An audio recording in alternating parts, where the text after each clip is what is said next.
Hello rasgulla army, नमस्कार। क्या हाल चाल है रसगुल्ला आर्मी? उम्मीद कर रहा हूं आप सभी एकदम खुश होंगे और जबरदस्त पढ़ाई तो आप लोग कर ही रहे हो। तो दोस्तों, ये आपके स्काई सर की बवंडर क्लास होने वाली है।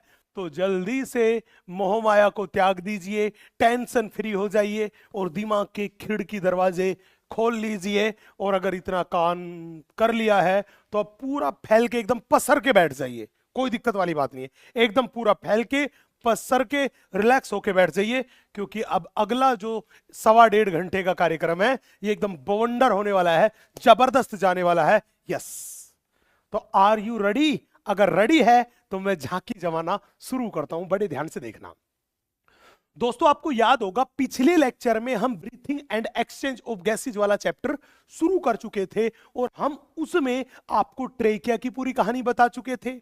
हम आपको उसमें फेफड़े के बारे में भी थोड़ी सी बात बता चुके थे कि हमारे अंदर फेफड़े दो होते हैं, राइट फेफड़ा, लेफ्ट फेफड़ा। प्रत्येक फेफड़े के चारों तरफ दोहरा आवरण पाया जाता है जिसे बोला था प्लूरा, और उस प्लूरा में गुहा पाई जाती है जिसे बोला था प्लूरल गुहा, और उस प्लूरल गुहा में द्रव्य भरा होता है जिसे बोला था प्लूरल द्रव्य, जो फेफड़े की सतह पे घर्षण को कम करता है। ये बात हमने बता दी थी। अब सवाल आपका यह आया था कि सर अगर फेफड़े के अंदर की स्ट्रक्चर देखें तो आप बताओ ना, फेफड़े की आंतरिक संरचना कैसी होती है? फेफड़े की आंतरिक संरचना कैसी होती है? बहुत ध्यान से, बहुत इत्मीनान से देखिएगा। हम बात करते हैं आपसे इंटरनल स्ट्रक्चर ऑफ लंग्स के बारे में, दैट इज फेफड़ों की आंतरिक संरचना के बारे में। आंतरिक संरचना के बारे में बच्चे, एनसीईआरटी माता ने क्लियर लाइन लिखी कि अगर फेफड़े को चेक करके देखोगे तो फेफड़े के अंदर श्वसनी, श्वसनिकाओं तथा कूपिकाओं का साखित जाल पाया जाता है। तो सीधी सी बात है, जब भी कोई कहे फेफड़े की आंतरिक संरचना कैसी है, तो मैंने क्या कहा कि प्रत्येक प्रत्येक फेफड़े में प्रत्येक फेफड़े में श्वसनिकाओं, श्वसनिकाओं तथा कूपिकाओं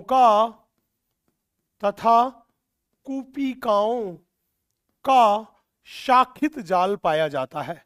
का शाखित जाल पाया जाता है। पूछेगा गुरुजी ठीक है, अगर सर हमसे कोई कहे कि भैया फेफड़े की संरचनात्मक और क्रियात्मक इकाई क्या है, तो याद करो पिछले लेक्चर में मैंने बोला था कि फेफड़े की संरचनात्मक और क्रियात्मक इकाई है वो है कूपिकाएं। तो जब भी पूछे बताओ फेफड़े की संरचनात्मक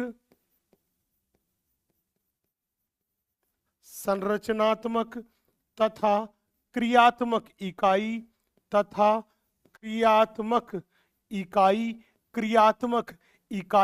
तो आप कहोगे वो है कूपिकाएं, जिन्हें बोलते हैं अपन एल्वियोलाई। अब भाई हमने बोला था कि रक्त और फेफड़े के बीच जो सबसे ज्यादा गैसीय विनिमय होता है वो कहां पर होता है? इन कूपिकाओं में ही होता है। किस में होता है? इन कूपिकाओं में ही होता है। अब सवाल था सर, अगर कोई कहे कि फेफड़े की संरचनात्मक और क्रियात्मक इकाई कूपिका है, तो पहले तो ये बताओ कि ये कूपिकाओं में गैसीय विनिमय सबसे ज्यादा क्यों होता है? बड़े ध्यान से देखना बच्चे, ये कूपिकाएं जो थी ये एग्जैक्टली में फेफड़े का सतही क्षेत्रफल बढ़ाती है। तो ये कूपिकाएं जो है ये क्या काम करती है? फेफड़े का सतही क्षेत्रफल बढ़ाती है। तो हमने बोला ये क्या काम करती है? हमने कहा फेफड़े का सतही क्षेत्रफल, फेफड़े का सतही क्षेत्रफल जो है वो सतही क्षेत्रफल क्या काम करती है बेटा? ये इंक्रीज करती है। अब मेरे को बताओ, अगर कूपिका ने फेफड़े का सतही क्षेत्रफल बढ़ाया तो आप बताओ ज्यादा ब्लड फेफड़े की सरफेस के संपर्क में आया कि नहीं आया? तो जितना ज्यादा ब्लड संपर्क में आएगा फेफड़े और एल्वियोलाई के बीच गैसीय विनिमय क्या होगा? वो उतना ही ज्यादा। तो मैंने बोला अतः क्या हुआ? हमने बोला गैसीय विनिमय जो है, गैसीय विनिमय जो है वो गैसीय विनिमय क्या हुआ, वो गैसीय विनिमय बढ़ा, वो गैसीय विनिमय ज्यादा हुआ, बढ़ा। ये बात निकल के आई। पूछेगा सर ठीक है, लेकिन गुरुजी एक बात बताओ, अगर कोई हमसे पूछे कि भाई दोनों फेफड़े में मिला के कूपिकाओं की संख्या कितनी है, यस, तो अगर हमसे कोई कहे कि दोनों फेफड़ों में, दोनों फेफड़ों में, दोनों फेफड़ों में कूपिकाओं की संख्या, कूपिकाओं की संख्या, बेटा दोनों फेफड़ों में मिला के चले तो ये लगभग होती है 300 मिलियन। कितनी होती है बेटा? 300 मिलियन होती है, 300 मिलियन होती है। तो ध्यान रखना, दोनों फेफड़ों में मिला के कूपिकाओं की संख्या होती है लगभग 300 मिलियन, और ये कूपिकाएं क्या काम करती है? फेफड़े का सतही क्षेत्रफल बढ़ाने का काम करती है।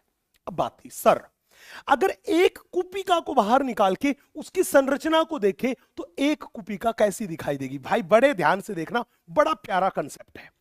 हम यहां पे बात कर रहे हैं स्ट्रक्चर ऑफ एल्वियोलाई, मतलब हम यहां बात कर रहे हैं आपसे, वो बात कर रहे हैं कूपिका की संरचना, कूपिका की संरचना, कूपिका की संरचना के बारे में बात कर रहे हैं।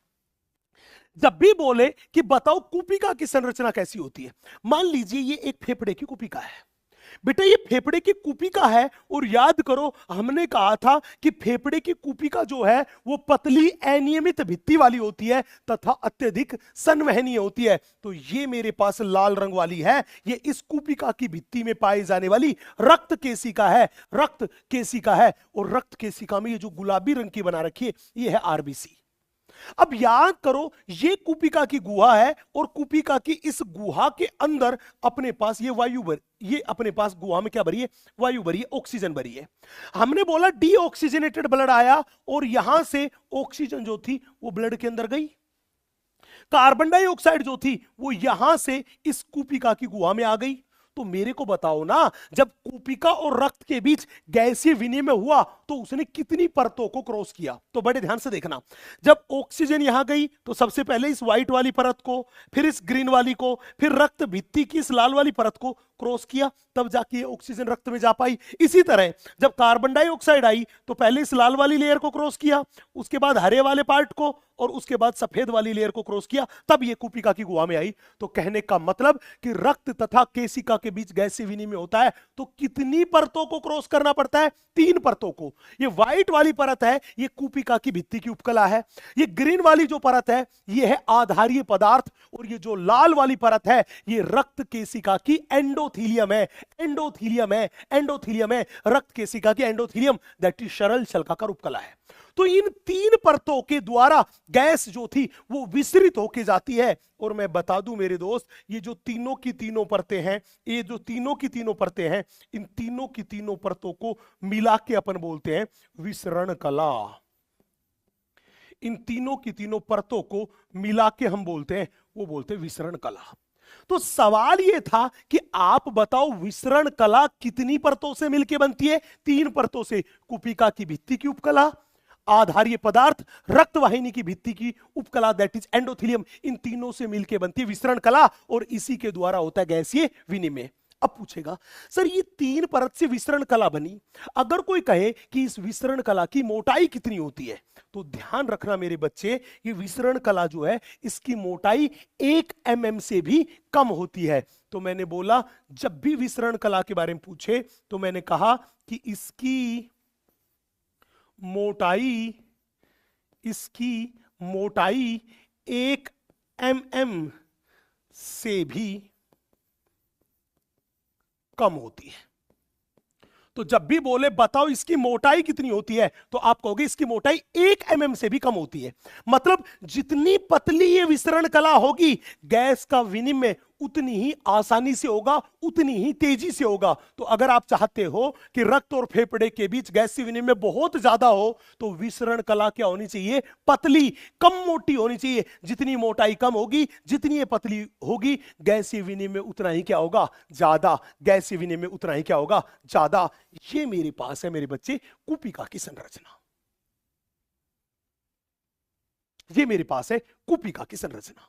चले, तो अब हमने मोटा मोटा किसके बारे में बात कर लिया? अब हमने मोटा मोटा फेफड़े की आंतरिक संरचना के बारे में भी बात कर लिया, और एक कूपिका कैसी दिखाई देती है उसके बारे में भी हमने बात कर लिया। अब सवाल बहुत प्यारा था, एनसीईआरटी ने डायग्राम दे रखा है, बिल्कुल इस डायग्राम की लेबलिंग याद रखनी बहुत इंपॉर्टेंट बात है।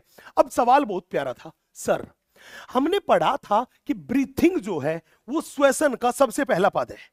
जब भी कोई कहे ब्रीथिंग जो है वो श्वसन का सबसे पहला पद है, और इस ब्रीथिंग को ही तो हमने बोला था श्वासन, श्वासन, या इसी ब्रीथिंग को अपन बोलते हैं संवातन, इसी को अपन बोलते हैं संवातन, इसी को बोलते हैं श्वासन, इसी को बोलते हैं संवातन। पूछेगा गुरुजी ब्रीथिंग में आपने बोला था कि सांस को लेना और सांस छोड़ना, इन दोनों को मिला के बोलते हैं ब्रीथिंग, दैट इज श्वासन। तो आप बताओ एक आदमी 1 मिनट में कितने बार सांस लेता है? तो बेटा एक आदमी 1 मिनट में मिनिमम तो कितने बार? मिनिमम तो 12 बार, मैक्सिमम 16 बार सांस लेता है नॉर्मल अवस्था में। मतलब मैं नॉर्मल जी रहा हूं, नॉर्मल घूम फिर रहा हूं, तो मैं नॉर्मल अवस्था में कितना? 1 मिनट में 12 से 16 बार सांस लूंगा 1 मिनट में। पूछेगा सर ठीक है गुरुजी आप हमें बताइए ये ब्रीथिंग जो है, इस ब्रीथिंग में कितने पद है, कितनी चीजें हैं? हमने बोला था आपसे कि ब्रीथिंग जो है उसमें 2 पद है। एक को अपन ने बोला इंस्पायरेशन और दूसरे को हमने बोला एक्सपायरेशन। एक को हमने बोला मेरे दोस्त इंस्पायरेशन, दूसरे को हमने क्या कहा? एक्सपायरेशन, और इन दोनों को मिला के ही हमने क्या बोल दिया? ब्रीथिंग। पूछेगा सर इंस्पायरेशन में क्या होता है? बड़े ध्यान से देखना बेटा, इंस्पायरेशन में वातावरण से ऑक्सीजन युक्त वायु फेफड़े में प्रवेश करती है। तो बाहरी वातावरण से ऑक्सीजन युक्त वायु का फेफड़े में जाना उसे क्या बोलते हैं? इंस्पायरेशन। क्या बोलते हैं? इंस्पायरेशन। और जब इंस्पायरेशन होता है तो इंस्पायरेशन करवाने के लिए हमें वक्ष गुहा का आयतन बढ़ाना पड़ेगा, तभी तो फेफड़े में वायु भरेगी, और वायु भरेगी तो फेफड़े फैलेंगे, और फेफड़े तभी फैल सकते हैं जब वक्ष गुहा का आयतन बढ़े। तो वक्ष गुहा का आयतन बढ़ाना पड़ेगा, और वक्ष गुहा का आयतन बढ़ाने के लिए कुछ पेशियों में संकुचन करवाना पड़ेगा, और वो पेशियों को बोलते हैं इंस्पायरेटरी मसल्स। क्या बोलते हैं मेरे बच्चे? Inspiratory muscles. अब याद करो पिछले लेक्चर में मैंने बोला था external intercostal muscle, EICM and diaphragm, ये मेरे पास क्या है? Inspiratory muscle. तो याद रखना जब भी इंस्पायरेशन करवाएंगे तो इंस्पायरेटरी मसल्स में, डायफ्राम एंड ईआईसीएम में संकुचन करवाना पड़ेगा, और मसल में संकुचन करवाने में ऊर्जा खर्च होती है, इसलिए ये एक कैसी प्रक्रिया है? सक्रिय प्रक्रिया। तो इंस्पायरेशन के बारे में कितनी बातें याद रखनी है? 3। सबसे पहले पूछेगा इंस्पायरेशन क्या है, तो आप कहोगे वातावरण से ऑक्सीजन बाहुल्य वायु, ऑक्सीजन युक्त वायु का फेफड़े में प्रवेश करना, उसे क्या बोलते हैं? इंस्पायरेशन। वो कैसी प्रक्रिया है? सक्रिय प्रक्रिया है। क्यों? क्योंकि इंस्पायरेशन करने के लिए हमें इंस्पायरेटरी मसल में संकुचन करवाना पड़ता है, और वो इंस्पायरेटरी मसल मेरे पास 2 है, ईआईसीएम एंड डायफ्राम। दूसरा प्रोसेस था वो था एक्सपायरेशन। एक्सपायरेशन में क्या होता है? फेफड़े से CO2 युक्त वायु को बाहर वातावरण में मुक्त करते हैं। फेफड़े से CO2 युक्त वायु को बाहर वातावरण में मुक्त करते हैं, और इस प्रक्रिया को ही क्या बोलते हैं अपन? इसी को अपन बोलते हैं एक्सपायरेशन। अब एक्सपायरेशन के समय किसी भी मसल में संकुचन करवाने की जरूरत नहीं है। तो याद करो इंस्पायरेशन के समय हमें वक्ष गुहा का आयतन बढ़ाना था, तो इंस्पायरेटरी मसल में संकुचन करवाया कि नहीं करवाया? बोला हाँ। अगर हम इन इंस्पायरेटरी मसल से कह दे कि तुम संकुचन बंद करो, रिलैक्स हो जाओ, तो जब इंस्पायरेटरी मसल रिलैक्स होगी तो वक्ष गुहा दोबारा से अपनी पुरानी अवस्था में, नॉर्मल अवस्था में आ जाएगी कि नहीं आ जाएगी? जो पहले फैली हुई थी वो नॉर्मल अवस्था में आएगी कि नहीं आएगी? बोला हाँ। तो याद करो जब एक इंसान नॉर्मल इंस्पायरेशन करता है तो नॉर्मल एक्सपायरेशन करता है, तो नॉर्मल एक्सपायरेशन के दौरान किसी भी मसल में संकुचन करवाने की जरूरत नहीं है। नॉर्मल एक्सपायरेशन करवाने के लिए तो ये जो इंस्पायरेटरी मसल थी जिनमें इंस्पायरेशन के दौरान संकुचन करवाया था, इन्हीं में क्या हो जाएगा? अनुशीतलन हो जाएगा। यही क्या हो जाएगी? रिलैक्स। और जब ये रिलैक्स होगी तो क्या हो जाएगा? एक्सपायरेशन। तो इसका मतलब एक्सपायरेशन के दौरान किसी मसल में संकुचन करवाने की जरूरत नहीं है, नहीं है, नहीं है। और जब मसल में संकुचन की जरूरत नहीं है तो ऊर्जा भी खर्च नहीं होती। इसलिए एक्सपायरेशन एक निष्क्रिय प्रक्रिया है, निष्क्रिय प्रक्रिया है, निष्क्रिय प्रक्रिया है। तो यहां मैंने इंस्पायरेशन की बातें लिख दी, यहां पे एक्सपायरेशन की बातें लिख दी, दोनों एक दूसरे के अपोजिट बातें हैं। अब पूछेगा सर आप बताओ अगर इंस्पायरेशन होता है तो इस इंस्पायरेशन की मैकेनिज्म क्या है, कैसे काम करता है पूरा, इसके बारे में बताओ। बहुत ध्यान से देखना, बड़ा प्यारा कंसेप्ट है। और इंस्पायरेशन से तो नीट में पहले सवाल पूछा भी जा चुका है, बहुत प्यारा सवाल है, बड़े ध्यान से देखना। बच्चे हम बात कर रहे हैं इंस्पायरेशन के बारे में, और आपको बता दूं मेरे दोस्त, इस इंस्पायरेशन को ही हम बोलते हैं अंतः श्वसन।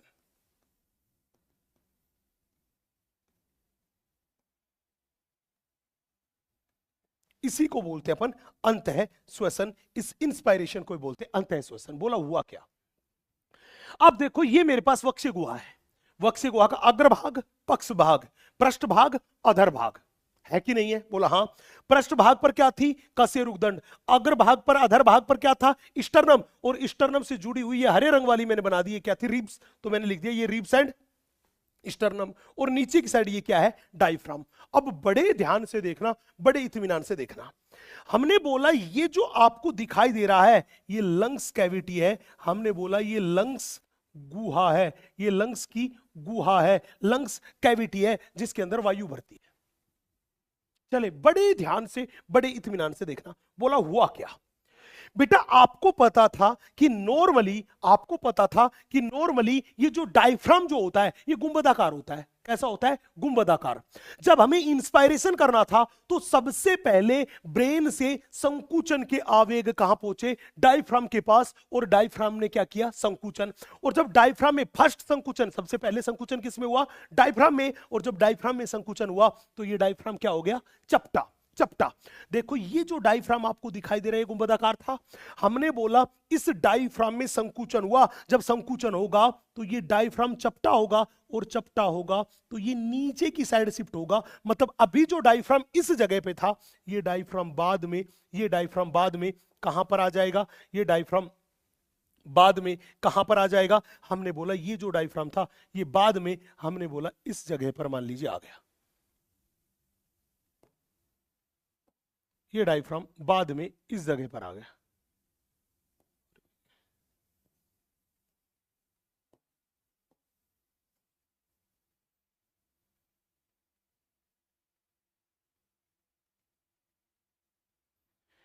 हमने बोला ये डायफ्राम शिफ्ट हुआ, और शिफ्ट होके ये डायफ्राम जो था, ये डायफ्राम इस जगह पर आ गया। ये लीजिए।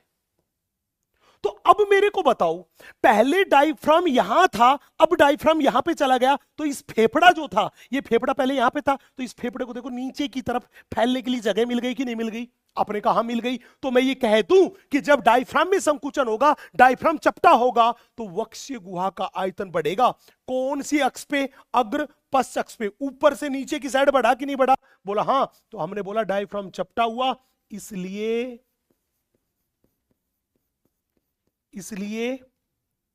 अग्र पश्च अक्ष पर, अग्र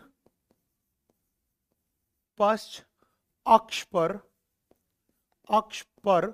वक्ष्य गुहा का आयतन,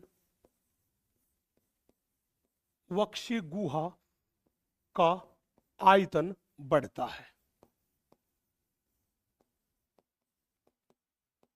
वक्ष्य गुहा का आयतन बढ़ता है। अग्र पक्ष अक्ष पर वक्ष्य गुहा का आयतन बढ़ता है। बोला सर ठीक है, पहला काम हुआ। बोला हाँ। अब क्या हुआ?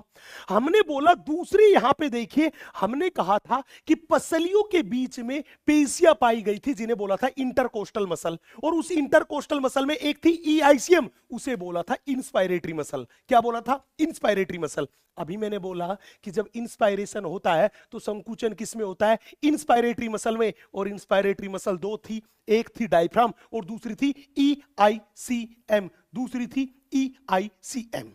अब डायफ्राम में संकुचन शुरू हुआ, उसके कुछ समय बाद, मतलब पहले तो शुरू हुआ संकुचन किसमें? डायफ्राम में। उसके कुछ समय बाद इस ईआईसीएम में संकुचन शुरू हुआ। बेटा जब ईआईसीएम में संकुचन होता है तो ये रिब्स एंड स्टर्नम ऊपर की तरफ तथा बाहर की तरफ, ये लगभग इस दिशा में गति करते हैं। ये लीजिए, रिब्स और स्टर्नम जो है ये ऊपर की तरफ तथा बाहर की तरफ गति करते हैं, ये ऊपर की तरफ तथा बाहर की तरफ गति करते हैं ऐसे। अब बताओ, रिब्स और स्टर्नम जब ऊपर की तरफ तथा बाहर की तरफ गति करेंगे तो कहानी क्या होगी? यहां पे देखो, ये रिब्स स्टर्नम पहले इस जगह पे है, अगर ये ऊपर की तरफ तथा बाहर की तरफ गति करेंगे तो आप मान लीजिए मेरे पास ये जो डब्बा दिखाई दे रहा है ये रिब्स और स्टर्नम है, इनकी फिलहाल नीचे की तरफ पोजीशन है ये और ऊपर की तरफ है ये अगर ऊपर की तरफ और बाहर की तरफ गति करेंगे तो देखना ये कैसे होगा, ये ऐसे शिफ्ट होगा। मतलब ये देखो, इसकी जगह भी बदल गई और नीचे से कहां चला गया? ऊपर। नीचे से कहां चला गया? ऊपर। नीचे से कहां चला गया मेरे बच्चे?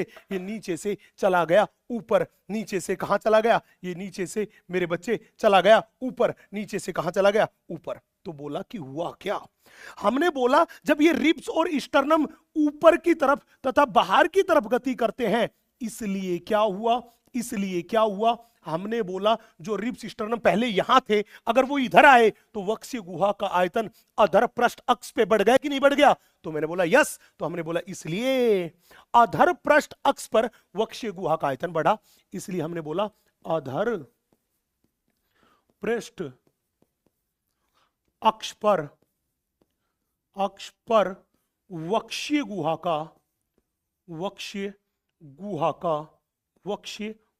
का आयतन बढ़ता है। वक्ष्य गुहा का आयतन बढ़ता है। वक्ष्य गुहा का आयतन बढ़ता है। तो जब भी बोले बताओ वक्ष्य गुहा का आयतन कब बढ़ता है, हमने बोला अधर पृष्ठ अक्ष पर वक्ष्य गुहा का आयतन बढ़ता है। तो अब हमने बोला कि वक्ष्य गुहा का आयतन बढ़ेगा, वक्ष्य गुहा चौड़ी होगी तभी तो फेफड़े को फैलने के लिए जगह मिली। जब स्टर्नम ये डायफ्राम नीचे गया तो फेफड़ा नीचे की तरफ फैला, जब ये इधर जगह मिली तो फेफड़ा इधर भी तो फैलेगा। बोलो फैलेगा कि नहीं फैलेगा? बोला बिल्कुल फैलेगा। तो हमने क्या कहा कि इस EICM और इस डायफ्राम में संकुचन से फाइनल क्या हुआ? वक्ष्य गुहा के आयतन पे क्या फर्क पड़ा? हमने बोला इससे अग्रपृष्ठ अक्ष पे बढ़ा, इससे अधर पृष्ठ अक्ष पे बढ़ा। मतलब मोटी बात तो ये थी कि हुआ चाहे कुछ भी हो लेकिन वक्ष्य गुहा का आयतन तो बढ़ा। अब याद करो हमने क्या कहा था? पिछले लेक्चर में बताया था कि अगर वक्ष्य गुहा का आयतन बढ़ेगा तो फेफड़े का आयतन भी बढ़ेगा, तो फेफड़े का आयतन भी बढ़ेगा। तो वक्ष्य गुहा का आयतन बढ़ा इसलिए फेफड़े का आयतन भी बढ़ा। जब फेफड़ा चौड़ा हो गया तो याद करो मैंने बोला था कि फेफड़े के अंदर वायु का आयतन, जब फेफड़ा नॉर्मल अवस्था में था, मान लीजिए फेफड़ा नॉर्मल अवस्था में था, तो इसके अंदर भरी हुई वायु की वजह से फेफड़े पे दो दाब लग रहा था, दैट इज अंतरा फुफ्फुसीय दाब, जिसको बोला था इंट्रा पल्मोनरी प्रेशर IPP। उसकी वैल्यू कितनी थी? 760 mmHg। लेकिन जब फेफड़ा फैल गया तो बताओ ये दाब घटेगा कि बढ़ेगा? याद करो PV बराबर nRT। अगर फेफड़े का आयतन बढ़ेगा तो दाब घटेगा। तो हमने बोला जब फेफड़े का आयतन बढ़ा तो ये अंतरा फुफ्फुसीय दाब जो था, IPP जो था, ये घटा।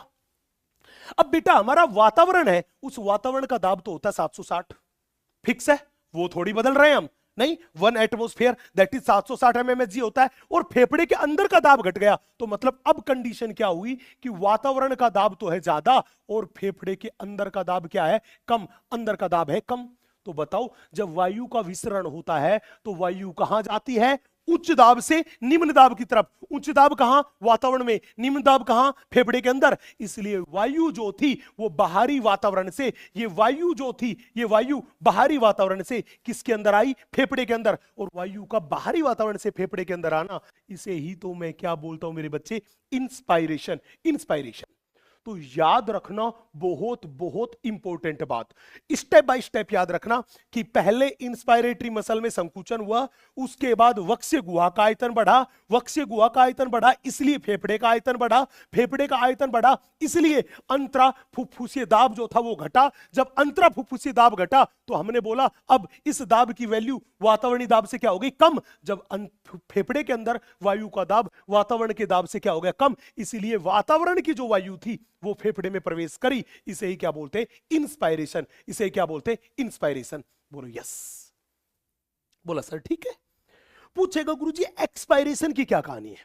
बेटा एक्सपायरेशन जो है वो इंस्पायरेशन से बिल्कुल उल्टा है। मतलब इन पेशियों में संकुचन करवाया था। अगर हम इन पेशियों को कह दे कि भैया तुम रिलैक्स हो जाओ, तो बताओ ये जो मेरे पास डायफ्राम था ये भी अपनी नॉर्मल जगह पे जाएगा कि नहीं जाएगा? ये रिब्स और स्टर्नम जो पहले इधर चले गए थे ये भी अपनी नॉर्मल अवस्था में जाएंगे कि नहीं जाएंगे? बोला यस। और अगर ये अपनी नॉर्मल अवस्था में जाएंगे तो वक्ष्य गुहा का आयतन क्या होगा? कम। कैसे कम होगा? बड़े ध्यान से देखो, मैं आपसे बता रहा हूं, वो बात कर रहा हूं बेटा एक्सपायरेशन के बारे में, और इस एक्सपायरेशन को ही अपन बोलते हैं नी श्वसन। इस एक्सपायरेशन को ही अपन बोलते हैं नी श्वसन। अब एक्सपायरेशन जो है उसको बोलते हैं नी श्वसन। बड़े ध्यान से देखना, हमने क्या कहा? हमने बोला कि अपने पास ये मेरा पास अंतः श्वसन के बाद मान लीजिए ये मेरे पास डायफ्राम है, और ये डायफ्राम क्या हो चुका है? चपटा हो चुका है। अब हमने क्या बोला कि हमने कहा कि ये डायफ्राम जो था ये भी रिलैक्स करे, क्योंकि एक्सपायरेशन के टाइम पे तो अपन क्या काम करते हैं? अपन इंस्पायरेटरी मसल्स थी उन्हें रिलैक्स करवाते हैं। ये डायफ्राम को भी रिलैक्स करवाना पड़ेगा और इस ईआईसीएम को भी क्या करवाना पड़ेगा? रिलैक्स। तो सबसे पहले हमने क्या करवाया? डायफ्राम को रिलैक्स करवाया। अब मेरे को बताओ, ये डायफ्राम जो पहले चपटा था, जब इस डायफ्राम को रिलैक्स करवाया तो हमने बोला क्या होगा? ये डायफ्राम जो था ये ऊपर की साइड जाएगा। ये किधर जाएगा मेरे बच्चे? ऊपर की साइड जाएगा। मतलब जो डायफ्राम यहां पे था वो डायफ्राम अब ऐसे होएगा कि नहीं होएगा? ये लीजिए। तो कहने का मतलब कि जब डायफ्राम रिलैक्स होगा तो डायफ्राम दोबारा कैसा हो जाएगा? चपटा। और जब डायफ्राम चपटा हो जाएगा तो ये फेफड़े को ऊपर की तरफ धकेलेगा। मतलब वक्ष्य गुहा का आयतन जो अग्रपृष्ठ अक्ष पर बढ़ा था वो क्या होगा? घटेगा। और घट के क्या हो जाएगा? नॉर्मल। तो हमने बोला जब डायफ्राम रिलैक्स हुआ तो डायफ्राम दोबारा से कैसा हो गया? गुंबदाकार। और जब गुंबदाकार हुआ तो वक्ष्य गुहा का आयतन जो था वो अग्रपृष्ठ अक्ष पर घटकर क्या हो गया? सामान्य हो गया। सामान्य हो गया, पहले की तरह नॉर्मल अवस्था में चला गया। पहला काम पूरा है। बोला यस। अब क्या हुआ? हमने बोला यहां पे ईआईसीएम जो था ये रिलैक्स हुआ तो रिब्स और स्टर्नम जो थे वो भी क्या काम करेंगे? बेटा मैंने बोला वो नीचे की तरफ गति करेंगे, अंदर की तरफ गति करेंगे, नीचे की तरफ गति करेंगे, अंदर की तरफ गति करेंगे। और रिब्स एंड स्टर्नम जब नीचे की तरफ अंदर की तरफ गति करेंगे तो वक्ष्य गुहा का आयतन जो था वो घटेगा। कौन सी अक्ष पे? अधर पृष्ठ अक्ष पर। और घट के क्या हो जाएगा? घट के सामान्य हो जाएगा, नॉर्मल हो जाएगा। तो हमने बोला बताओ कौन सी अक्ष पर आयतन घटता है?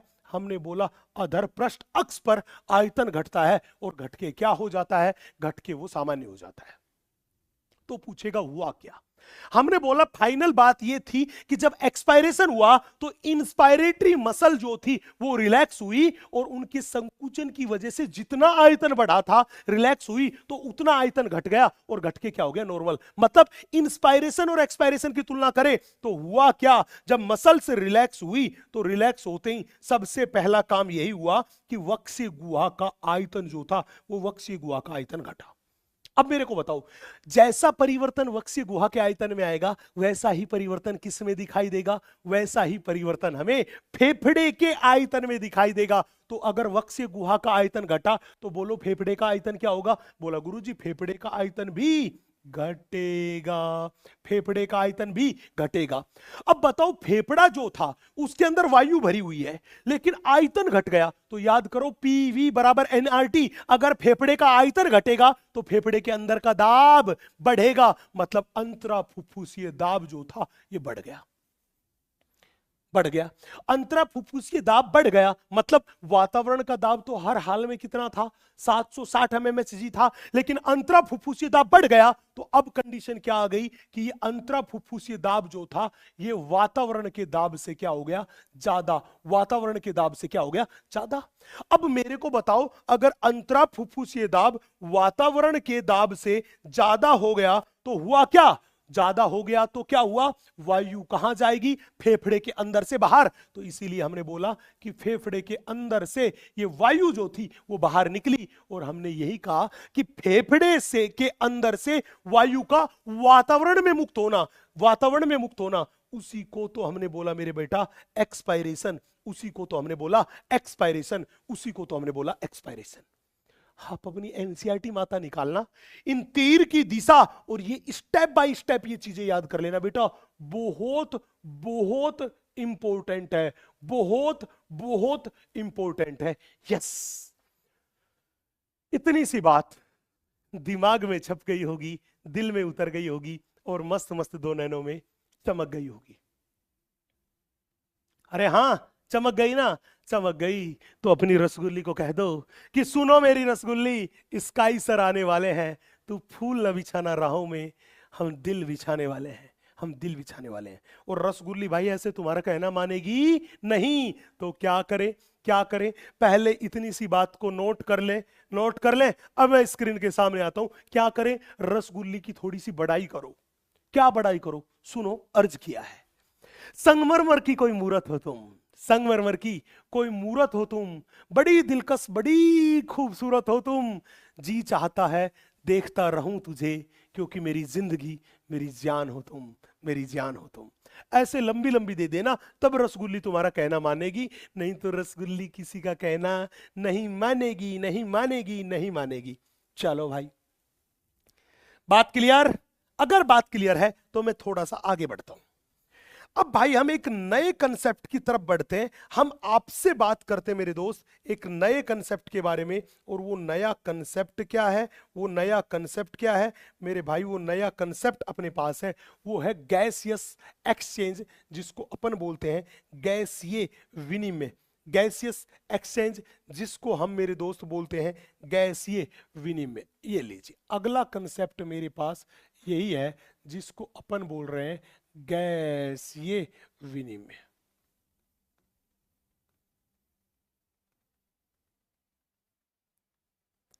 गैसियस एक्सचेंज, जिसको हम बोल रहे हैं गैसीय विनिमय। सवाल था, सर आप गैसीय विनिमय के बारे में बताओ।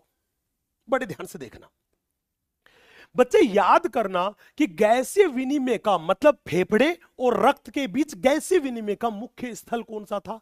एल्वियोलाई। तो जब भी पूछे कि गैसीय विनिमय का, गैसीय विनिमय क्या, विनिमय का मुख्य स्थल, मुख्य स्थल आपको बताना है एल्वियोलाई। फेफड़े की कुपिकाएं जो थी, एल्वियोलाई का मतलब कुपिकाएं, वो ही गैसीय विनिमय का सबसे मुख्य स्थल था, वहीं पे सबसे ज्यादा गैसीय विनिमय हो रहा था। बोला सर ठीक है। सर एक बात बताओ, ये गैसीय विनिमय होता कैसे है? बेटा गैसीय विनिमय एक निष्क्रिय प्रक्रिया है, जो कि विसरण के द्वारा होती है। गैसीय विनिमय किसके द्वारा होती है? विसरण के द्वारा होती है, जो कि एक निष्क्रिय प्रक्रिया है। तो हमने बोला गैसीय विनिमय कैसी प्रक्रिया? हमने बोला निष्क्रिय, निष्क्रिय प्रक्रिया है, प्रक्रिया है जो विसरण के द्वारा होती है, जो विसरण के द्वारा होती है। पूछेगा सर विसरण में वायु कहां जाती है? अरे विसरण में वायु उच्च दाब से निम्न दाब की तरफ जाती है। वायु कहां जाती है? उच्च दाब से निम्न दाब की तरफ जाती है। तो इसके लिए तो मेरे को बताओ, अगर वायु उच्च दाब से निम्न दाब की तरफ जाएगी तो दाब में अंतर होना चाहिए कि नहीं होना चाहिए? और दाब में जो अंतर होता है उसे बोलते दाब प्रवणता।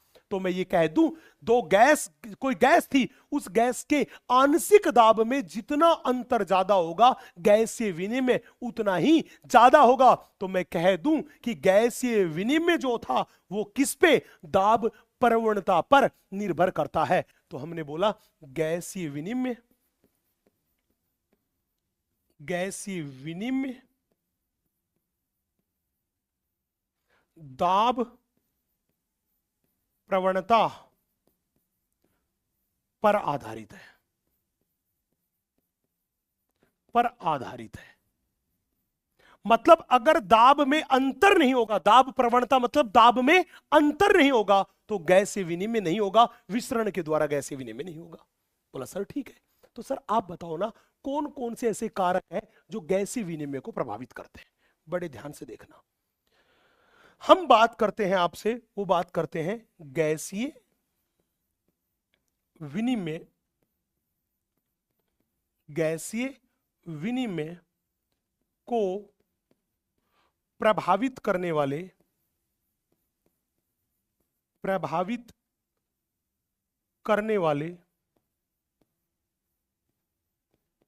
वाले कारक। हम आपसे बात कर रहे हैं मेरे बेटा कि गैसीय विनिमय जो है, उस गैसीय विनिमय को प्रभावित करने वाले कारक कौन कौन से। भाई मैं इसका थोड़ा मेकअप कर दूं, है ना, हेमा मालिनी की तरह। ये लो भाई साहब, मेकअप कर दिया। मतलब हम आपसे बात कर रहे हैं, वो बात कर रहे हैं कि गैसीय विनिमय जो था, उस गैसीय विनिमय को प्रभावित करने वाले कारक कौन से हैं। गैसीय विनिमय जो है, उस गैसीय विनिमय को प्रभावित करने वाले कारक कौन से हैं। गैसीय विनिमय जो था, उस गैसीय विनिमय को प्रभावित करने वाले कारक कौन से हैं, कारक कौन से हैं। हम इस दिशा में आपसे बात करते हैं। बोला सर ठीक है, बताओ कौन कौन से कारक है। ध्यान से देखना बेटा, गैसीय विनिमय को प्रभावित करने वाले कारक के बारे में अपन से जब कोई भी पूछेगा तो हम यहां तीन कारक के बारे में, तीन चीजों के बारे में बात करेंगे। पहला, गैस के आंशिक दाब में अंतर।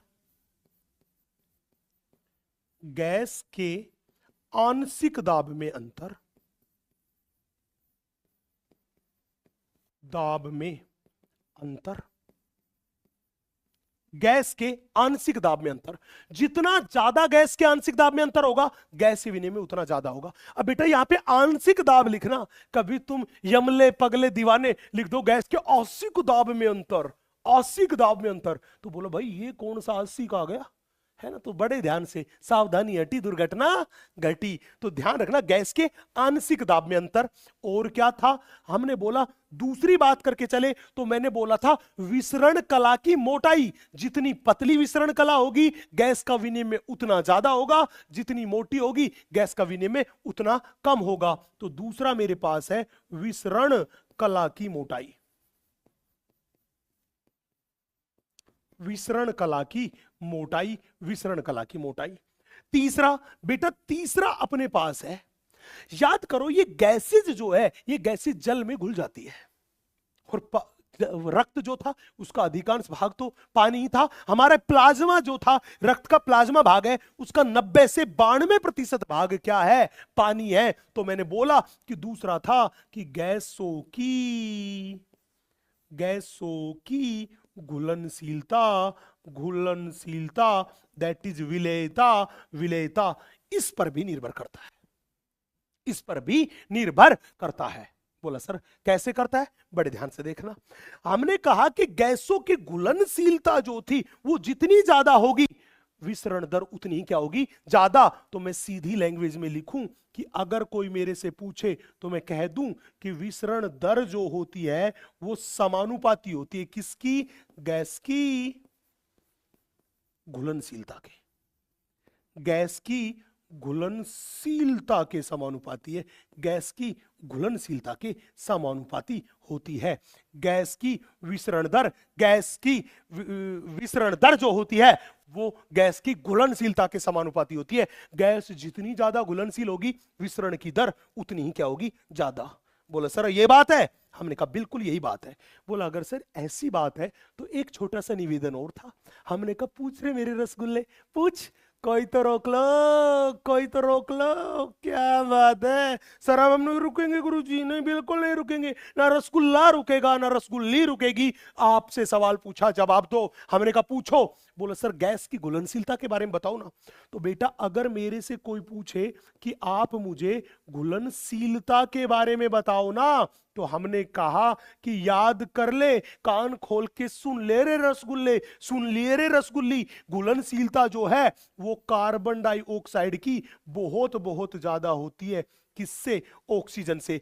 गैसों की घुलनशीलता के बारे में बात जब भी करेंगे तो हम क्या कहेंगे कि ये गैस की घुलनशीलता है, ये कार्बन डाइऑक्साइड जो थी, उस कार्बन डाइऑक्साइड जो थी, उस कार्बन डाइऑक्साइड की घुलनशीलता जो थी वो बहुत बहुत ज्यादा होती है। किसकी तुलना में, ऑक्सीजन की तुलना में। ऑक्सीजन की तुलना में कार्बन डाइऑक्साइड की घुलनशीलता बहुत बहुत ज्यादा होती है, बहुत बहुत ज्यादा होती है, बहुत बहुत ज्यादा होती है, होती है। बोलो गुरुजी अच्छा। हमने कहा हाँ, कार्बन डाइऑक्साइड की घुलनशीलता ऑक्सीजन से बहुत बहुत ज्यादा। बोलो गुरुजी अच्छा ये बता ना कितनी ज्यादा होती है, इतनी बड़ाई कर रहे हो बहुत ज्यादा, तो बताओ कितनी ज्यादा। हमने बोला ये CO2 की जो होती है घुलनशीलता वो होती है O2 की तुलना में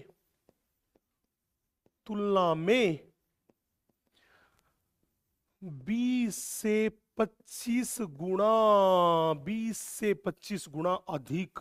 जब भी बोले बताओ O2 की तुलना में कितनी होती है, मैंने बोला ये ऑक्सीजन की तुलना में होती है 20 से 25 गुना अधिक। तो CO2 की घुलनशीलता अगर ऑक्सीजन की तुलना में 20 से 25 गुना अधिक है तो CO2 की विसरण दर भी तो ऑक्सीजन की तुलना में बहुत ज्यादा होगी, बहुत ज्यादा होगी। Hence proved. इतनी सी बात याद कर लो। चले भैया, बोलो सर ये बात तो ठीक है, लेकिन गुरुजी यार एक छोटा सा डाउट रह गया।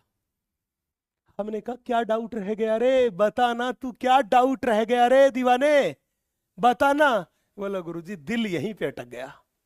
कहां पे?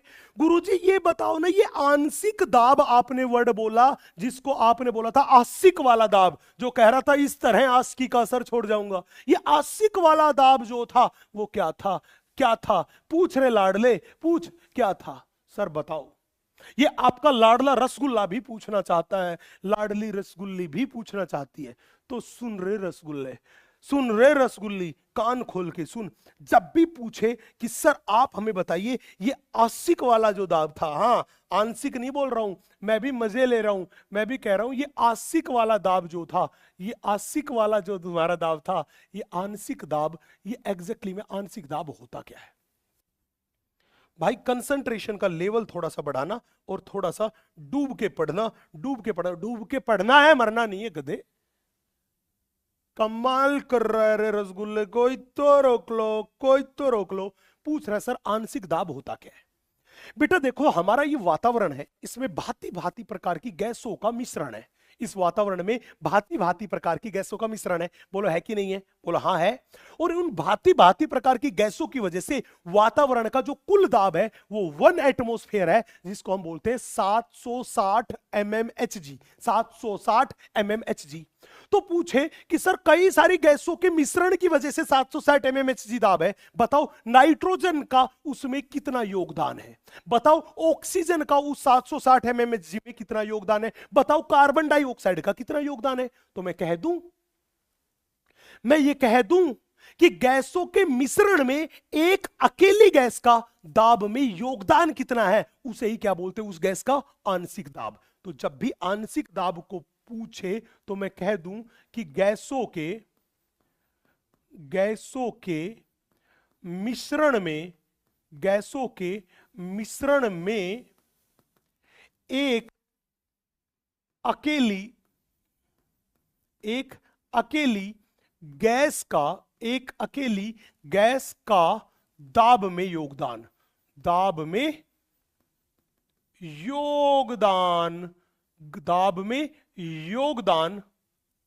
आंशिक दाब कहलाता है।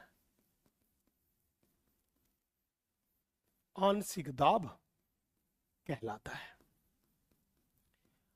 दाब कहलाता है। पूछेगा सर हाँ ठीक है। सर अगर हमसे पूछे कि आप हमें एटमॉस्फेरिक प्रेशर बताइए तो बड़े ध्यान से देखना। अगर मेरे से कोई पूछे कि आप हमें वातावरणीय दाब बताइए तो बड़े ध्यान से देखना। वातावरणीय दाब, अगर कोई पूछे आप मुझे बताइए वातावरणीय दाब, तो वातावरणीय दाब कितना होता है? 1 एटमॉस्फेयर होता है, 1 ATM होता है। इसी को अपन बोलते हैं 760 mmHg।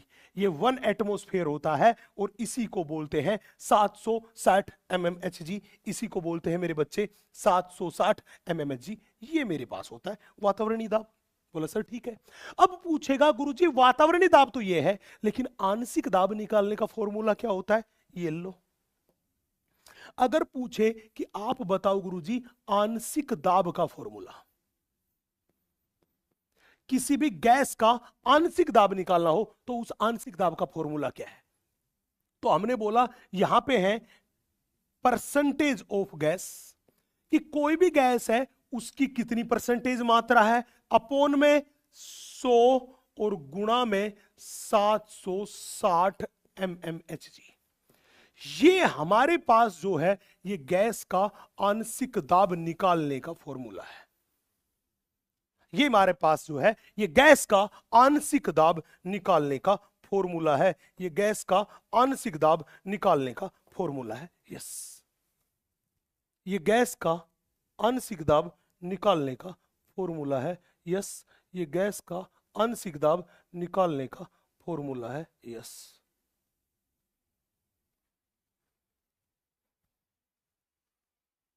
चले भैया, बोला सर ठीक है। लेकिन गुरुजी एक बात बताओ, अगर मुझे ऑक्सीजन का आंशिक दाब पता करना हो, कार्बन डाइऑक्साइड का करना हो, नाइट्रोजन का करना हो, तो कैसे निकाले? बड़े ध्यान से देखो, आ जाओ भाई साहब।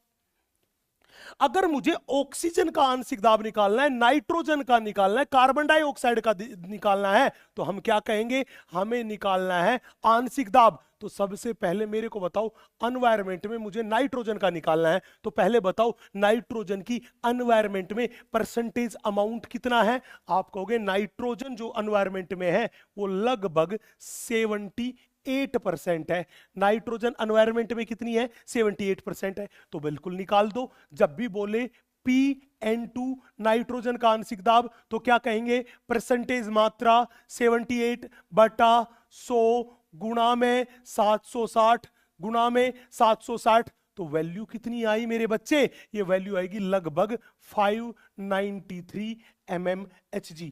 ये मेरे पास नाइट्रोजन का आंशिक दाब है। ये जो वैल्यू मेरे पास आई मेरे भाई, ये किसका आंशिक दाब है? ये नाइट्रोजन का आंशिक दाब है। बोला सर ठीक है। बोला गुरुजी अगर हमें ऑक्सीजन का पता करना हो तो सबसे पहले ऑक्सीजन कितने परसेंट है? लगभग 21%। तो भैया निकाल लो। जब भी कोई कहे PO2 आंशिक दाब कितना है, आप कहोगे 21 बटा में 100 गुणा में 760। तो ऑक्सीजन का आंशिक दाब कितना आएगा? ये आएगा लगभग 159 mmHg।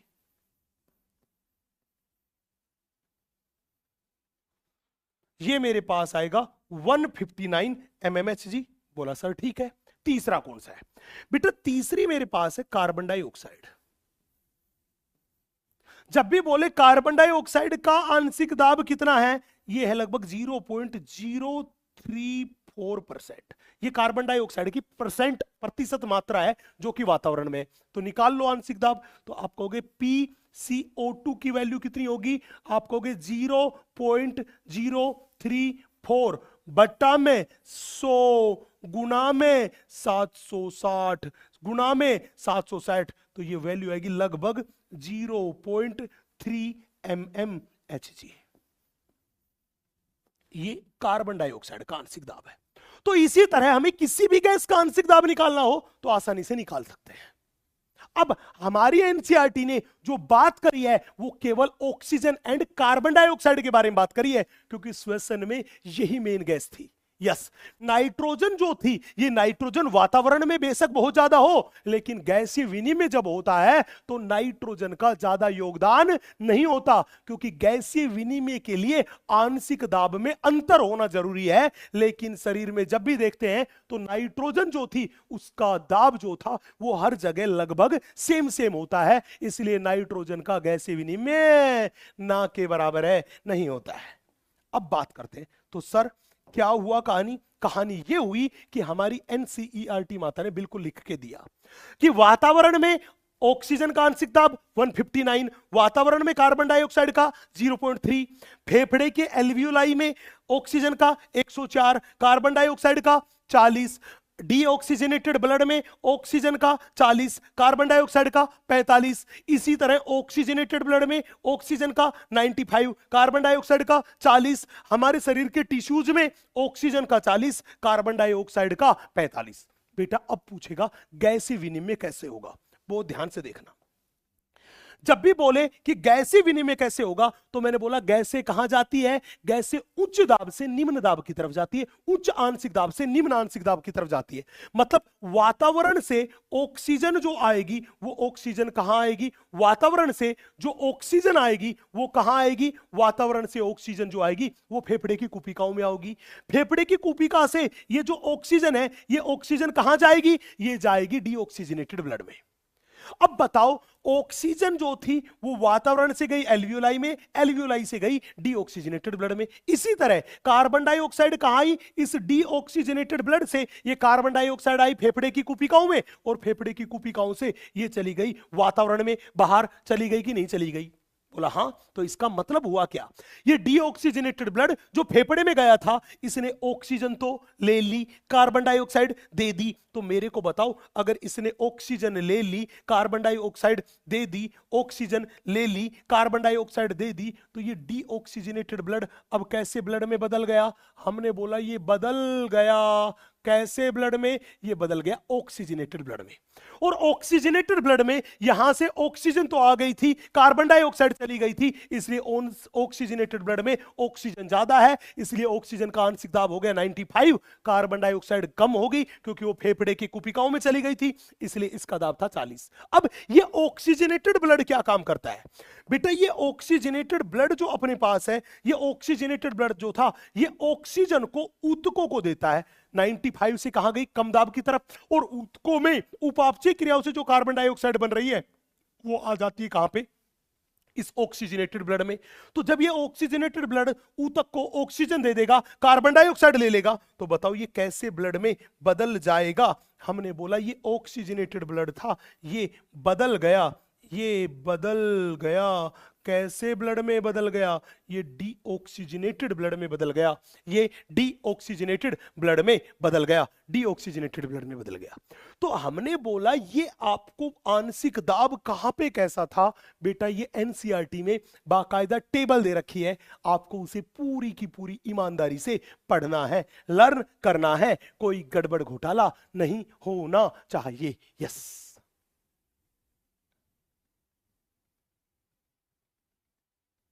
चले भाई हम आगे बढ़े।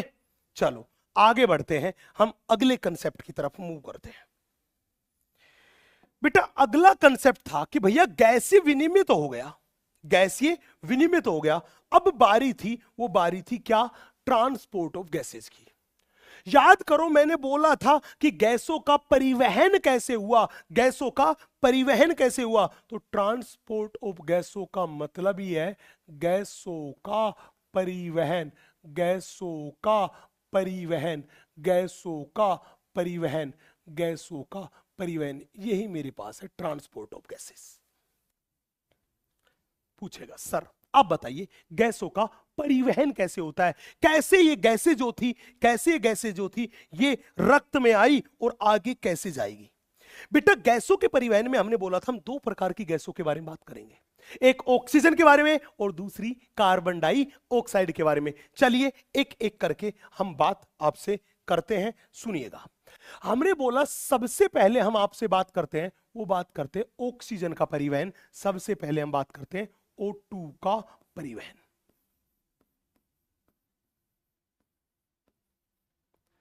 सबसे पहले मैं आपसे बात करता हूं इस ऑक्सीजन के परिवहन के बारे में। उसके बाद हम आपसे बात करेंगे, वो बात करेंगे किसके बारे में? उसके बाद करेंगे बेटा हम CO2 का परिवहन। हम उसके बाद आपसे बात करेंगे, वो बात करेंगे CO2 का परिवहन, CO2 का परिवहन, हम इसके बारे में बात करेंगे। तो चलिए मेरे दोस्त हम इन दो चीजों के बारे में आपसे बात करने वाले हैं, इन दो चीजों के बारे में हम आपसे बात करने वाले हैं। पहले O2 का परिवहन फिर CO2 का परिवहन, पहले O2 का परिवहन फिर CO2 का परिवहन, पहले O2 का परिवहन फिर CO2 का परिवहन। हम इन परिवहन के बारे में आपसे बात करने वाले हैं। बोला सर ठीक है। जब भी बोले सर O2 के परिवहन के बारे में बताओ, हमने बोला जब भी आप O2 के परिवहन के बारे में बात करोगे तो हमने बोला कि लगभग लगभग 97 से लेके 99% 97 से लेके 99% कार्बन डाइऑक्साइड जो थी उसका परिवहन जो होता है, वो परिवहन किसके द्वारा होता है? हमने बोला उसका परिवहन जो करती है वो आरबीसी करती है, ऑक्सी हीमोग्लोबिन के रूप में। कौन करती है? आरबीसी करती है। किसके रूप में करती है मेरे बच्चे? ऑक्सी हीमोग्लोबिन के रूप में करती है। लेकिन एनसीईआरटी ने तो सीधा डेटा दिया कि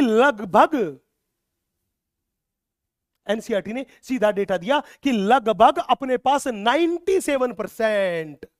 हमने बोला जब भी बात करके चले तो लगभग 97% O2, लगभग 97% ऑक्सीजन का परिवहन किसके रूप में? हमने बोला ऑक्सी हीमोग्लोबिन के रूप में आरबीसी करती है। हमने बोला इसका परिवहन कौन करता है? मैंने कहा ऑक्सी हीमोग्लोबिन हीमोग्लोबिन के रूप में आरबीसी द्वारा किया जाता है, आरबीसी द्वारा किया जाता है। तो जब भी बोले बताओ, आप हमें बताओ 97% O2 का ट्रांसपोर्ट कौन करता है? आप कहोगे आरबीसी करती है, आरबीसी करती है, आरबीसी करती है। यस, आरबीसी करती है। किसके रूप में? ऑक्सी हीमोग्लोबिन के रूप में। फिर पूछेगा सर आप बताओ ये जो बचा हुआ जो मेरे पास है, ये जो बचा हुआ मेरे पास है कितना? ये लगभग 3%। हमने बोला लगभग 3% O2 जो है, ये लगभग 3% O2 जो है, इस लगभग 3% O2 का ट्रांसपोर्ट कौन करता है? मैंने बोला इन लगभग 3% O2 प्लाज्मा में घुलित अवस्था में, प्लाज्मा में घुलित अवस्था में, मैंने बोला इनका क्या होता है? मैंने बोला प्लाज्मा में घुलित अवस्था में, प्लाज्मा में घुलित अवस्था में परिवहन होता है, प्लाज्मा में घुलित अवस्था में परिवहन होता है किसका? लगभग 3% O2 का, लगभग 3% O2 का। अब अगली जो बात मेरे पास आई वो आई किसकी? वो आई कार्बन डाइऑक्साइड की। बच्चे कार्बन डाइऑक्साइड के परिवहन के बारे में सुनिएगा। जब भी कार्बन डाइऑक्साइड के परिवहन के बारे में बात करें तो ये 3 प्रकार से है। लगभग 70% CO2, लगभग 70% CO2 का परिवहन। फिर हम बात करेंगे, वो बात करेंगे कब? हम बात करेंगे लगभग 20 से 25% CO2, लगभग 20 से 25% CO2 का परिवहन। फिर हम बात करेंगे, वो बात करेंगे लगभग, फिर हम बात करेंगे लगभग, फिर हम बात करेंगे लगभग, वो लगभग करेंगे 7% CO2,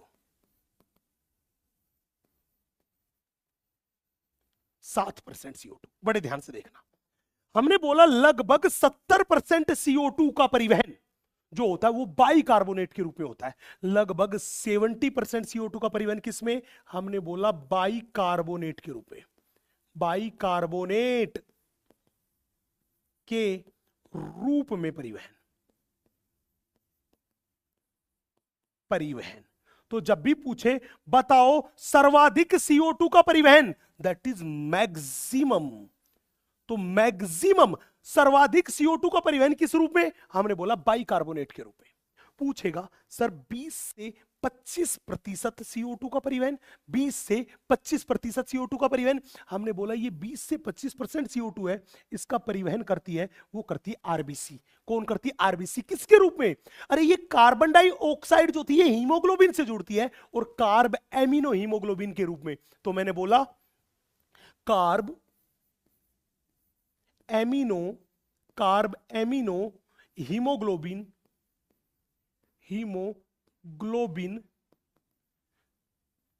के रूप में आरबीसी द्वारा परिवहन, आरबीसी द्वारा परिवहन। पूछेगा सर लास्ट में ये जो बची हुई 7% है इसकी क्या कहानी है?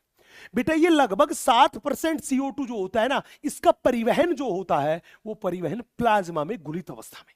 तो हमने बोला लगभग 7% का, हमने बोला प्लाज्मा में घुलित अवस्था में परिवहन।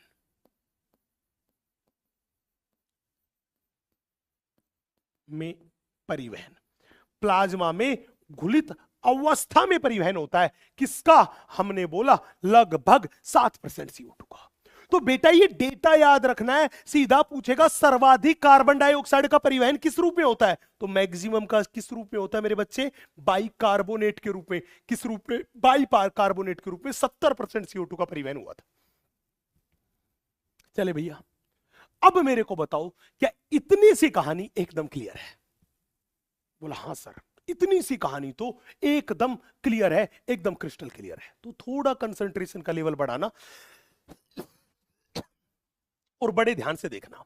हम बात करते हैं आपसे वो बात करते हैं ऑक्सीजन के परिवहन के बारे में। और ऑक्सीजन का परिवहन किसके रूप में हुआ था?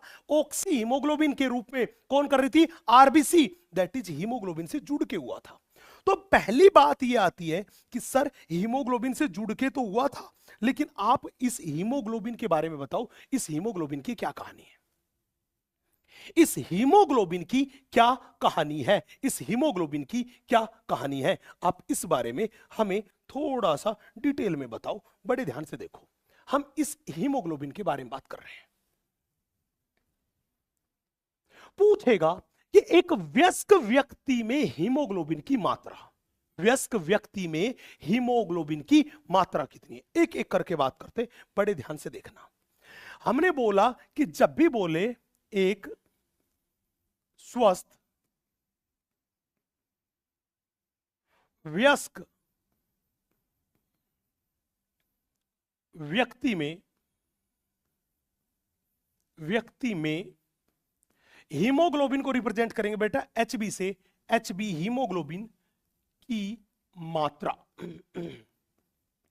बेटा एक स्वस्थ व्यक्ति में हीमोग्लोबिन की मात्रा जो होती है वो होती है 12 से 16 ग्राम पर DL।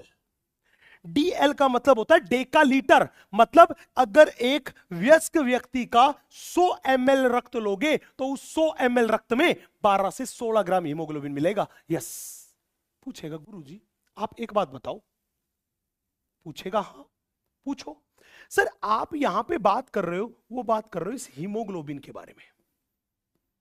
हमने कहा यस, हीमोग्लोबिन के बारे में बात कर रहा हूं। और ये हीमोग्लोबिन जो है इसके दो भाग हैं। एक भाग को अपन बोलते हैं हीम भाग, प्लस दूसरे भाग को बोलते हैं ग्लोबिन। दूसरे भाग को बोलते हैं ग्लोबिन। हमने कहा यस। ये जो मेरे पास हीम भाग है इसकी क्या कहानी थी? ये मेरे पास जो ग्लोबिन भाग है इसकी क्या कहानी थी? 1 बाय 1 करके बताओ। हमने बोला ये हीम भाग जो है ये नॉन प्रोटीन भाग है। ये नॉन प्रोटीन भाग है, जबकि ये ग्लोबिन जो है ये इसका प्रोटीन भाग है। प्रोटीन भाग है। पूछेगा सर हमने तो कहीं ये सुना था कि ये जो हीमोग्लोबिन है इस हीमोग्लोबिन में आयरन पाया जाता है, तो बताओ ना आयरन इस हीम भाग में है कि ग्लोबिन में? हमने कहा भैया आयरन जो है वो Fe+2 जो होता है वो Fe+2 प्रेजेंट होता है, वो प्रेजेंट होता है इसके नॉन प्रोटीन भाग में। कौन से भाग में? नॉन प्रोटीन भाग में। अब सवाल था गुरुजी तो इसका मतलब हम क्या कह दें कि हीमोग्लोबिन एक ऐसी प्रोटीन है जिसका एक भाग नॉन प्रोटीन भाग है और एक भाग प्रोटीन भाग है। तो जिसमें नॉन प्रोटीन और प्रोटीन दोनों भाग होते हैं उसे बोलते हैं जटिल प्रोटीन। और इस जटिल प्रोटीन में क्या पाया जाता है? Fe+2। क्या पाया जाता है? Fe+2। क्या पाया जाता है?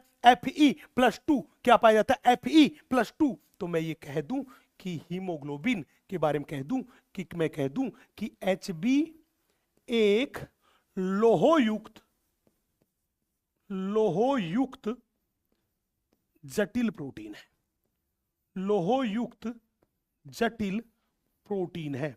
तो तो जब भी बोले कि बताओ ये कैसी प्रोटीन है, तो हमने बोला हीमोग्लोबिन है, वो एक लोह युक्त जटिल प्रोटीन है। हीमोग्लोबिन क्या है? एक लोह युक्त जटिल प्रोटीन है। लोह युक्त जटिल प्रोटीन है, लोह युक्त जटिल प्रोटीन है क्या? हीमोग्लोबिन।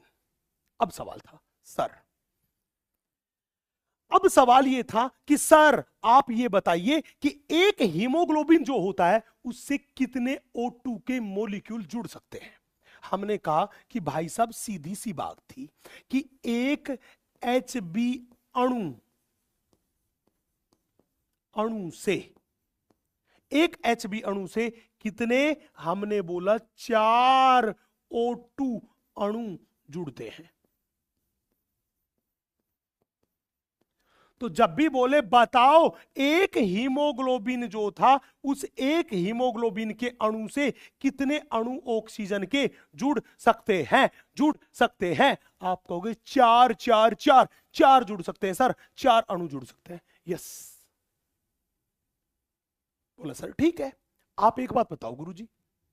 बोला क्या? यार इस हीमोग्लोबिन से ऑक्सीजन तो जुड़ता है, बिल्कुल जुड़ता है, लेकिन आप ये बताओ हीमोग्लोबिन और ऑक्सीजन की बंधुता किस पे निर्भर करती है? बेटा बड़े ध्यान से रखना, बड़े ध्यान से मैं एक बात लिख देता हूं एनसीईआरटी माता की, और फिर इस बात को एक बड़ी प्यारी सी शायरी के द्वारा मैं रिप्रेजेंट करूंगा। बड़े ध्यान से देखना।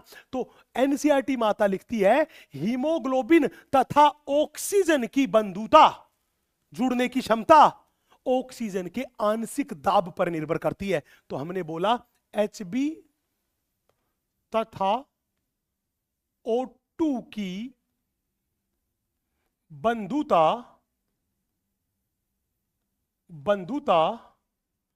प्राथमिक रूप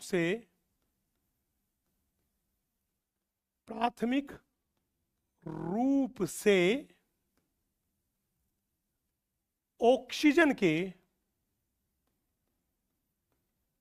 ऑक्सीजन के आंशिक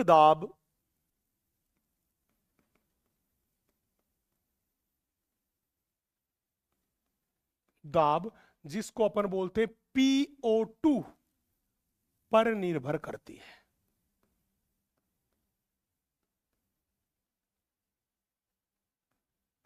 पर निर्भर करती है। पूछेगा गुरुजी क्या कहना चाहते हो आप? तो बड़े ध्यान से सुनो, बड़े ध्यान से सुनो। हमने कहा भाई साहब ये हमारा लाडला प्यारा हीमोग्लोबिन है। बोला बिल्कुल ठीक है। हमने बोला ये एक हीमोग्लोबिन था, ये एक हीमोग्लोबिन था, इस एक हीमोग्लोबिन से 4 अणु O2 के जुड़े। बोला सर जुड़ा। बोला ये 4 अणु ऑक्सीजन के जुड़ेंगे, तो ये पहले बताओ ये जुड़ेंगे कब? पहले ये बताओ कि ये 4 अणु जुड़ेंगे, तो ये जुड़ेंगे कब? ये ऑक्सीजन के 4 अणु जो जुड़ेंगे, ये जुड़ेंगे कब? हमने बोला ये तभी जुड़ेंगे जब PO2 की वैल्यू क्या होगी? ज्यादा। हमने बोला ये तभी जुड़ेंगे जब PO2 जो था, उस PO2 की वैल्यू क्या होगी? ज्यादा। ये तभी जुड़ेंगे जब PO2 की वैल्यू क्या होगी? ज्यादा। जब PO2 की वैल्यू ज्यादा होगी तो हीमोग्लोबिन से ये ऑक्सीजन जुड़ जाएगा, और हीमोग्लोबिन से ऑक्सीजन जुड़ेगा, इसको अपन बोलते हैं ऑक्सीजिनेशन। इसे अपन बोलते हैं ऑक्सीजिनेशन। इसे अपन बोलते हैं ऑक्सीजिनेशन। इसे हम क्या बोलते हैं? इसे बोलते हैं ऑक्सीजिनेशन। इसे हम बोलते हैं ऑक्सीजिनेशन। पूछेगा सर आप हमें बताओ, अगर हीमोग्लोबिन से, एक हीमोग्लोबिन के अणु से 4 अणु ऑक्सीजन के जुड़ते हैं, तो कहानी क्या हुई? अपने पास बना वो क्या बना? हमारे पास बना वो बना HbO2 4 Hb, और ये O2 क्या हो गया? 4।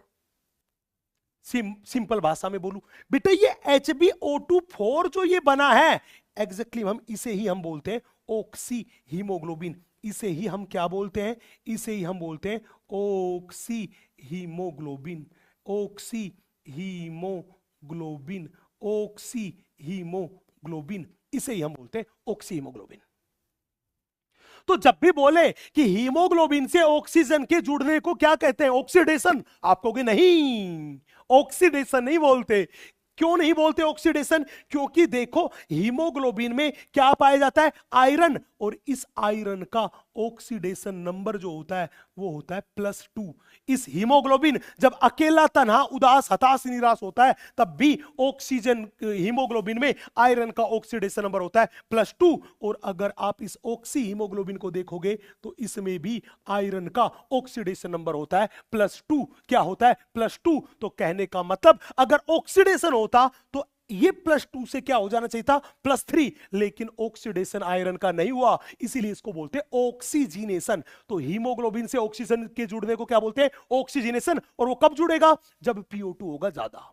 अब मान लीजिए किसी जगह पर PO2 जो था, किसी जगह पर PO2 जो था वो PO2 हो गया कम। मान लीजिए किसी जगह पर PO2 हो गया कम, तो अगर मान लो PO2 क्या हो गया, हमने कहा मान लो PO2 जो था वो PO2 क्या हो गया, हमने कहा भैया PO2 जो था वो PO2 क्या हो गया, कम। तो अगर PO2 कम हो जाएगा तो क्या होगा, हमने कहा अगर PO2 कम हो जाएगा तो क्या होगा, बोला PO2 कम हुआ तो ये ऑक्सी हीमोग्लोबिन टूट जाएगा, इसका होगा डिसोसिएशन।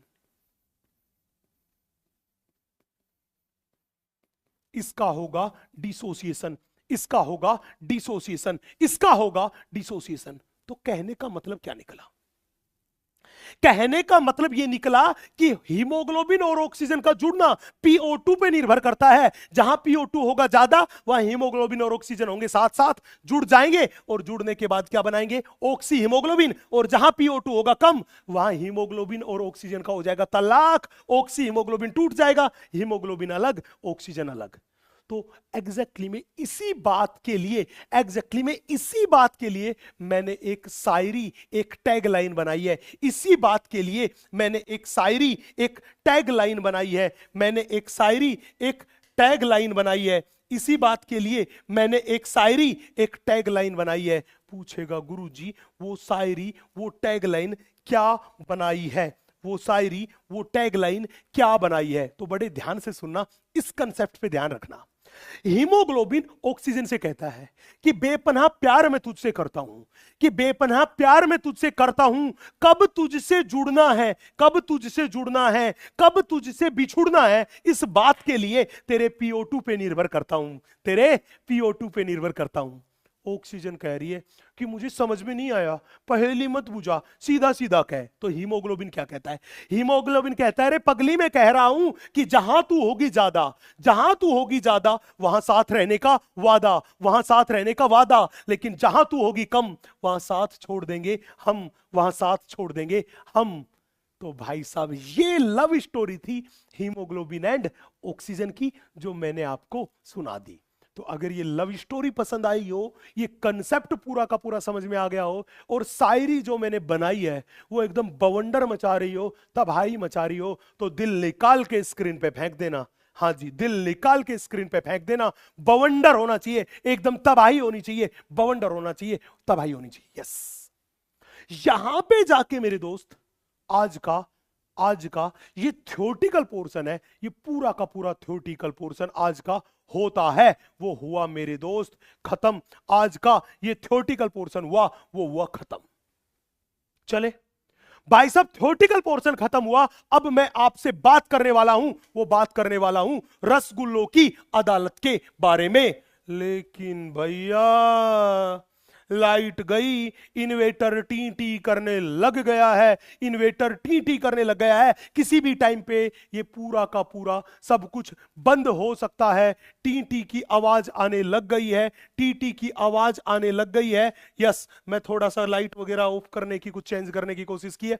जल्दी से मैं अपनी बात को खत्म करता हूं। यस, किसी भी टाइम पे हादसा हो सकता है। तो जल्दी से देखिए, आज का लेक्चर का सत्यानाश ना हो, इसलिए बड़े ध्यान से देखिएगा। मैं आज का बात करता हूं, वो बात करता हूं आपसे होमवर्क के बारे में। मैं अगले लेक्चर में जब ये चैप्टर पूरा करा दूंगा तो इसके सारे के सारे क्वेश्चंस आपसे डिस्कस कर लूंगा। इससे रिलेटेड कुछ पीवाईक्यूज आए होंगे, वो भी मैं आप लोगों से अगले लेक्चर वाली स्लाइड में ही डिस्कस करूंगा। अभी जल्दी से मेरी बात सुन लीजिए, ये आज का आपका रहा होमवर्क। एनसीईआरटी माता को सलीके से पढ़ना है, कोई गड़बड़ घोटाला नहीं होना चाहिए, और एनसीईआरटी बेस्ड जितने क्वेश्चन हो सकते हैं आप अपने एंड से वो सारे के सारे क्वेश्चंस लगा लीजिएगा। अगले लेक्चर में मैं पूरे के पूरे चैप्टर के क्वेश्चन डिस्कस करूंगा। यस, थोड़ा अपन जल्दी कर रहे हैं, किसी भी टाइम पे रायता फैल सकता है।